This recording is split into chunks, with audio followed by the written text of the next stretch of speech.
One of the most pivotal assignments I did in college was having to write a paper on the tragedy of the commons. It was a late, Oh, that's yeah, great. Yeah.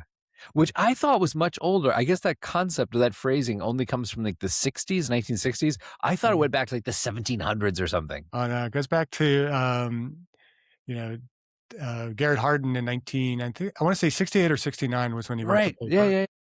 And I've used it in classes and things like that, but it has so shaped my worldview. Do you want to explain what that is just for the listeners who maybe don't know that, which is a Yeah. fantastic concept?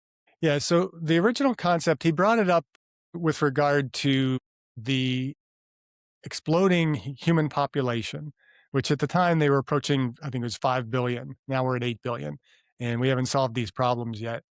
But he looked at it as the commons being kind of that way of managing the land in feudal times where there was shared land. So say you had like 10 farmers or ranchers sharing a pasture land, and each could put one cow on the land, and the land would be sustainable as long as there was just one cow from each farmer, wasn't overgrazed, and the land could kind of restore itself.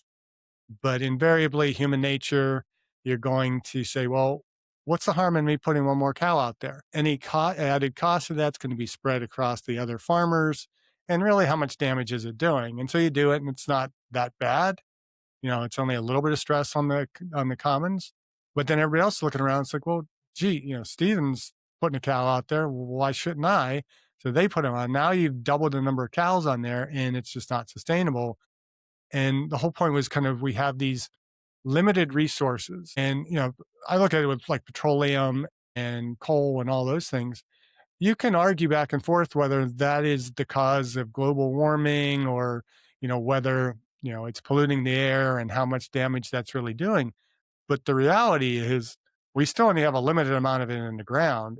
And if we continue to use it at an accelerated rate, there won't be any. And then what are we going to do?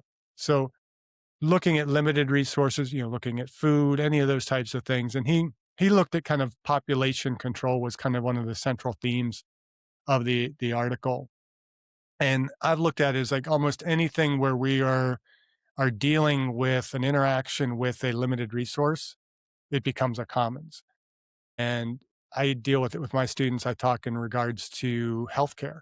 We have a big push for universal healthcare.